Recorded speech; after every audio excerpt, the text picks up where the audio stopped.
Hello students, welcome to geometry school. Students, राष्ट्रीय military schools और UP Sainik school दोनों का रिजल्ट आ चुका है। बहुत सारे बच्चों का सिलेक्शन हो गया है और बहुत सारे बच्चे इसमें डिस्क्वालीफाई कर गए हैं। अब सवाल ये उठता है, जिनका सिलेक्शन हो गया है उनको तो मैं कंग्रेचुलेशन पहले बोलूंगा। कंग्रेचुलेशन स्टूडेंट्स, आपने बहुत मेहनत करी और आपका जो मेहनत है उसका रिजल्ट आपके सामने है। बट दो students who could not get their roll number in the final list, they need not to be disappointed। उनको निराश होने की आवश्यकता नहीं है। तो अगर आपका यूपी सैनिक स्कूल या राष्ट्रीय मिलिट्री स्कूल का सीईटी एग्जाम हो गया था उसका, और इंटरव्यू के लिए कॉल है उसकी भी, और यूपी सैनिक स्कूल में इंटरव्यू चल रहे हैं, तो अगर इनमें आपका इंटरव्यू के लिए नहीं सिलेक्शन हुआ तो अब आगे आपको क्या करना है? क्या आपको बस आप सारी अपॉर्चुनिटी आपके हाथ से निकल गई? क्या सब कुछ आपका अब आपको दोबारा अपॉर्चुनिटी नहीं मिलेगी? ऐसा कुछ भी नहीं है, ऐसा कुछ भी नहीं। बहुत सारी अपॉर्चुनिटी आपके लिए इंतजार कर रही है। इस वीडियो में मैं आपको सारी डिटेल बताऊंगा कि कौन कौन से फॉर्म आप आगे भर सकते हैं और उनकी तैयारी कैसे करनी है, वो सारी चीजें हम देखेंगे। तो दोबारा मैं रिपीट कर दूं, you need not to be disappointed if you did not get the selection. Okay, तो आपको बिल्कुल रिलैक्स होना है एकदम और तैयारी में जुट जाना है। जो मिस्टेक्स इस बार आपसे हुई है, जो मिस्टेक्स इस बार इन एंट्रेंस एग्जाम में आपसे हुई है, कहीं ना कहीं मिस्टेक तो हुई होगी, तभी तो सिलेक्शन नहीं हुआ। तो जो मिस्टेक्स हुई है उनको हमें ठीक करना है और जो नेक्स्ट अपकमिंग एग्जाम्स है उनमें हमें अपने रोल नंबर को लेके आना है, हमें अपना सिलेक्शन लेना है। अब मैं आपको इसमें वीडियो में सब चीजें दिखाऊंगा कैसे हम सिलेक्शन लेंगे। चलिए स्टार्ट करने से पहले बता दूं, अगर कोई भी इंफॉर्मेशन चाहिए, live class, hostel facility, recorded mock test, तो आप हमारी वेबसाइट पे जाके इस इंक्वायरी फॉर्म को भरिए और इसको सबमिट करिए। हमारी एक्सपर्ट टीम आपको कॉल करेगी और प्रॉपर गाइडेंस प्रोवाइड करेगी, क्योंकि आपका सिलेक्शन नहीं हुआ तो इसमें कहीं ना कहीं गाइडेंस का भी फॉल्ट है। क्या आपने सही स्ट्रेटेजी, सही रणनीति आपने नहीं बनाई, तभी तो सिलेक्शन नहीं हुआ। बट आई अप्रिशिएट यू कि आपने फॉर्म तो भरा। बहुत सारे स्टूडेंट तो ऐसे हैं जो फॉर्म ही नहीं भरते। तो आप कहीं ना कहीं अपने आप को एक प्रकार से ये कह सकते हैं कि आप बहुत पीछे नहीं हैं, आप भी कंटिन्यूअस रेस में हैं। बस अब आपको लास्ट टाइम में आपका जो क्या स्ट्रेटेजी है, कैसे आपको नेक्स्ट एग्जाम में उनको स्ट्रेटेजी को फॉलो करना है, कैसे सिलेक्शन लेना है, वो देखेंगे। इस क्यूआर कोड को स्कैन करके डायरेक्ट टेलीग्राम ग्रुप पे जुड़ जाइए। लाइव क्लास कैसे ले सकते हैं? RIMC मिलिट्री स्कूल और सैनिक स्कूल की अगर आप लाइव क्लास लेनी है तो इन नंबर पे कॉल करके लाइव क्लास को बुक करिए, रजिस्टर कर लीजिए नंबर पे लाइव क्लास। 2 लाइव क्लासेस आपको फ्री मिलेगी, कोई चार्ज नहीं है।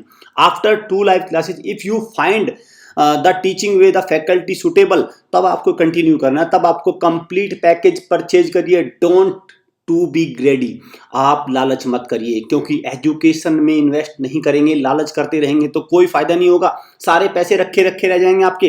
5 से 7 हजार 10 हजार रुपए कोई मायने नहीं रखते आज की डेट में। एजुकेशन अच्छी होनी चाहिए तो खुल के खर्च करिए एजुकेशन पे। एवरी स्टोन को अनटर्न करना है। RIMC बिगेस्ट एग्जाम है, बहुत बड़ा एग्जाम है, छोटा एग्जाम नहीं है। इसीलिए इस लालच की मोहमाया से बाहर निकलिए और खूब पैसे इन्वेस्ट करिए। आपका सिलेक्शन होना चाहिए। अगर आपने सिलेक्शन कर लिया तो 1 महीने की, जब RIMC के बाद NDA में अफसर बनेंगे आप, NDA में CDS में, तो 1 महीने की सैलरी होती है जितना आपने पैसे लगाए। 1 मंथ की सैलरी, ओनली 1 मंथ सैलरी, क्योंकि सैलरी 1 लाख प्लस है। 1 लाख प्लस सैलरी तनख्वाह आपको मिलेगी। RMS या इनके थ्रू आप अफसर बनते हैं तो सब में 1 लाख प्लस तनख्वाह। तो क्या मैटर करता है, आप खुद सोच लीजिए। हॉस्टल के थ्रू भी आप तैयारी कर सकते हैं। जरूरी नहीं है हॉस्टल में आपको पूरा ईयर का प्लान लीजिए, 6 मंथ का ही प्लान ले सकते हैं, क्योंकि RIMC तो 6 मंथ के बेसिस पे होता है। इन नंबर पे कॉल करिए और हॉस्टल की पूरी डिटेल में इंफॉर्मेशन लीजिए, क्योंकि बहुत सारे स्टूडेंट्स हैं तो घर पे वो फैसिलिटी उनको नहीं मिल पाती जो एक्चुअली इन्वायरमेंट चाहिए। कई बार इंटरनेट प्रॉब्लम भी होती है, तो उसको आप देख के आप हॉस्टल को ज्वाइन करिए। चलिए, तो मैं इसमें बताऊंगा कि जिनका सिलेक्शन नहीं हुआ या जिनका सिलेक्शन हो गया उनके लिए अदर एग्जाम्स कौन कौन से। पहले तो जिन बच्चों का सिलेक्शन हो गया या late is UP Sainik school में सिलेक्शन हो गया या RMS में सिलेक्शन हो गया, उन बच्चों ने बहुत मेहनत करी, कंग्रेचुलेशन। लेकिन उनको भी नहीं रुकना है, अभी उनके लिए भी बड़ी अपॉर्चुनिटी है। और जो बच्चे फेल कर गए, जिन बच्चों के 2-4 नंबर से नहीं सिलेक्शन हो पाया या कुछ ना कुछ कमी रह गई, उनकी तबीयत खराब हो गई, प्रिपरेशन अच्छे से नहीं हो पाई, उनके लिए भी कौन कौन से एग्जाम है। चलिए, नंबर 1 एग्जाम देखते हैं। पहले इंडिया का सबसे बड़ा एग्जाम, इंडिया का सबसे बड़ा एग्जाम स्कूल लेवल एंट्रेंस पे, ठीक है। स्कूल एंट्रेंस जो टेस्ट होते हैं उनमें सबसे बड़ा कौन सा? The biggest exam of India, that is RIMC। पूरा नाम क्या है? पूरा नाम राष्ट्रीय इंडियन मिलिट्री कॉलेज एक ही स्कूल है पूरे भारत में, पूरे भारत में एक ही स्कूल है। इसका हेड ऑफिस कहाँ है? देहरादून में है। दून में इसका हेड ऑफिस है, देहरादून में, उत्तराखंड की राजधानी है देहरादून। पूरे भारत में एक ही कॉलेज है। तो बहुत सारे बच्चों को तो यही नहीं पता कि भाई ये RIMC है क्या। आप ये समझिए कि पूरे राज्य में से एक बच्चा लिया जाता है इसमें, कई बार 2, और टोटल हर 6 महीने में 50 वैकेंसी के करीब 50 से 60 वैकेंसी निकलती है हर 6 महीने में। तो मतलब पूरे साल में 120 बच्चे इसमें लिए जाते हैं तकरीबन, ठीक है। उसमें 30 गर्ल्स 30 बॉयज मान के चलिए आप अप्रोक्स, वेटिंग वगैरह जोड़ के। तो 120 स्टूडेंट्स लिए जाते हैं। लेकिन 120 के 120 जब यहाँ से RIMC पास कर लेते हैं तो ऑफिसर बनते हैं। NDA CDS UPSC सब उनके लिए बिल्कुल बाएं हाथ का खेल होता है, क्योंकि उनकी एजुकेशन इस लेवल की होती है कि ये समझिए ये हर फील्ड में एक्सपर्ट बच्चे होते हैं। इनको चाहे स्पोर्ट्स में, टेक्नोलॉजी में, पढ़ाई में, किसी भी फील्ड में आप देखेंगे तो ये एक्सपर्ट होते हैं। जब NDA का इंटरव्यू देने जाते हैं तो NDA का जो इंटरव्यू पैनल होता है RIMC का नाम देखते ही सबसे पहले इनको सेलेक्ट करता है। अब सवाल ये उठता है कि जो बच्चे फेल हो गए मिलिट्री स्कूल में या RIM उसमें यूपी सैनिक में, क्या वो इसमें बैठ सकते हैं? बिल्कुल बैठ सकते हैं। इसमें एग्जाम, इसमें फॉर्म भरा जाता है 7th स्टैंडर्ड से फॉर्म भरा जाता है। 7th स्टैंडर्ड और 8th स्टैंडर्ड दोनों क्लास के बच्चे फॉर्म भर सकते हैं। और यूपी सैनिक स्कूल में 6 स्टूडेंट वालों ने पेपर दिया था और मिलिट्री स्कूल में भी 6 से 7th में आए हैं। तो आपके लिए परफेक्ट टाइम है, परफेक्ट। क्या ये इसकी तैयारी एक दिन में हो जाएगी? नहीं, एक दिन में इसकी तैयारी नहीं होगी। इसकी तैयारी पूरी स्ट्रेटेजी के साथ होगी। वो स्ट्रेटेजी भी बताऊंगा मैं लास्ट में। मैं आपको इसका एक रामबाण भी दूंगा कि कैसे RIMC को क्रैक करना है, वो भी मैं आपको बताऊंगा। क्लियर? बट अब यहां से एक बात तो निकल के आ गई कि आपको आपके लिए बहुत बड़ी अपॉर्चुनिटी इंतजार कर रही है। ये समझिए ये RIMC है और मिलिट्री स्कूल और यूपी सैनिक स्कूल इसके लिए बहुत ही स्मॉल है, बहुत छोटे हैं इनके सामने, बहुत छोटे हैं, बहुत छोटे। RIMC के सामने इनका लेवल बहुत नीचा है। मिलिट्री स्कूल्स का लेवल है, हालांकि मैं ये नहीं कह रहा हूं, लेकिन इसके कंपैरिजन में ये लेवल बहुत ही छोटा है। जैसे भारत के सामने नेपाल है भाई, इंडिया के सामने जो नेपाल की सिचुएशन है, नेपाल छोटा सा देश है, तो ऐसे ही RIMC के सामने क्या है? मिलिट्री स्कूल्स और यूपी सैनिक स्कूल और सैनिक स्कूल्स है। तो क्या पता आपका इसका यूपी सैनिक स्कूल में या मिलिट्री स्कूल में सिलेक्शन इसलिए नहीं हुआ हो कि बिगेस्ट अपॉर्चुनिटी आपका इंतजार कर रही है। क्या आप RIMC के लिए बने हैं? तो उसके लिए आपको खुद को तैयार करना पड़ेगा। नंबर 1 एग्जाम आपका हो गया RIMC। तो ये तो बात बिल्कुल एकदम फिनिश हो गई कि आपके पास अपॉर्चुनिटी नहीं है, आपके पास बिगेस्ट अपॉर्चुनिटी है। अब उसकी तैयारी में जुटिए। दूसरा, RMS CET 9th क्लास से भी तो होगा भाई आपका एग्जाम, उसकी तैयारी की, उसकी प्रिपरेशन करिए। तीसरा, ऑल इंडिया सैनिक स्कूल की प्रिपरेशन करिए, 9th में भी फॉर्म भरे जाते हैं। तीसरा ये भी है, ये भी बड़ी अपॉर्चुनिटी है। चौथा, यूपी सैनिक स्कूल में भी तो 9th से फॉर्म भरे जाते हैं, ये भी एक बड़ी अपॉर्चुनिटी है।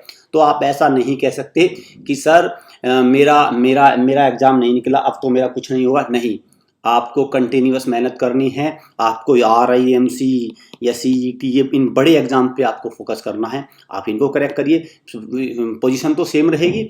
आप यूपी सैनिक स्कूल से, RIMC से, इनसे पढ़े हुए होने चाहिए। तो NDA CDS में, आर्मी में आपको कोटा मिलेगा, आपको वहाँ पे छूट मिलेगी इंटरव्यू में।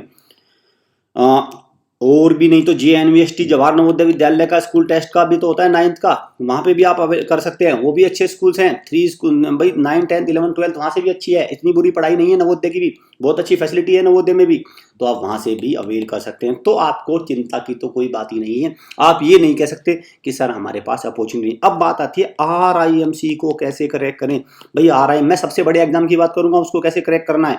देखिए, ये है RIMC की जड़ी बूटी, ये फाउंडेशन बैच है, इसको ज्वाइन कर लीजिए। जैसे ही आप इसको ज्वाइन करेंगे 10th जून से इसमें रेगुलर क्लासेस स्टार्ट हो जाएंगी। दिसंबर सेशन के लिए चलेगा फाउंडेशन बैच, बेसिक से लेके एडवांस तक इसमें सारी तैयारी कराई जाएंगी। स्ट्रेटेजी, प्रैक्टिस सेट, इसमें ट्रैकर रहेगा, डेली क्विज, इस तरह के बहुत बड़े लेवल पे इसमें तैयारी कराई जाएगी। इसमें सिलेक्शन बहुत, आपके चांसेस बहुत बढ़ जाएंगे सिलेक्शन होने के। अगर आपने सारी स्ट्रेटेजी को फॉलो कर लिया तो आप इंटरव्यू तक जाएंगे और इवन फाइनल सिलेक्शन भी लेके आएंगे। और फाइनल सिलेक्शन लेने का मतलब है RIMC में जॉब, ऑफिसर बनना। तो क्यों आप इंतजार करें 12th का, 10th का, कि मैं 12th के बाद फिर IIT करूंगी, फिर उसके बाद मैं फिर BTech करूंगी। क्यों आप इंतजार करें? क्यों नहीं आप इसी पे ही डायरेक्ट करते? यहाँ से भी तो आप वही आपको अचीवमेंट मिल रहा है, तो अपना क्यों टाइम वेस्ट करें। वीडियो अच्छी लगे तो लाइक करिए, शेयर करिए, चैनल को सब्सक्राइब और बेल आइकन पे क्लिक जरूर कर लीजिए, क्योंकि इस तरह की सारी इन्फॉर्मेशन हमारे चैनल पे सबसे अच्छे तरीके से मिलती है। आपको RIMC की फ्री वीडियोस भी यहाँ पे सबसे ज़्यादा मिलती है, करंट अफेयर्स की वीडियो आती हैं और भी वीडियोज आती हैं, और भी जो एंट्रेंस टेस्ट होते हैं उनकी सारी वीडियो अपडेटेड यहाँ से आपको मिलती रहेंगी। तो चैनल को सब्सक्राइब और इस पे बेल आइकन पे क्लिक जरूर करना। अगर आप ऐसा नहीं करेंगे तो आपको पता नहीं चलेगा कौन सी वीडियो कब पब्लिश हो गई। 4 जून को RIMC का एग्जाम है, बहुत बड़ा एग्जाम है, तो बच्चों तैयारी में जुटे रहिए। हमारी जो सीरीज चली है उनको सारों को देखते रहिए, महायक सीरीज है, साइंस सीरीज है और करंट अफेयर सीरीज है, तीनों को रेगुलर फॉलो करिए। बेल आइकन पे मैं दोबारा बता दूं, इस पर क्लिक जरूर करना, तभी आपको नोटिफिकेशन का पता चलेगा कि क्या इन्फॉर्मेशन चल रही है, कब एडमिट कार्ड आ रहे हैं, कब एग्जाम है, कौन सी वैकेंसी निकली है। ये सारी चीजें आपको इस पे बेल आइकन पे क्लिक करने से ही पता चलेगा। कोई भी डाउट हो इन नंबर से कॉल करके आप पूछ सकते हैं। सो स्टूडेंट, जुट जाइए तैयारी में, मत करिए अपना समय बर्बाद, मत होइए मायूस, क्योंकि बड़ी अपॉर्चुनिटी आपका इंतजार कर रही है। Thanks for watching.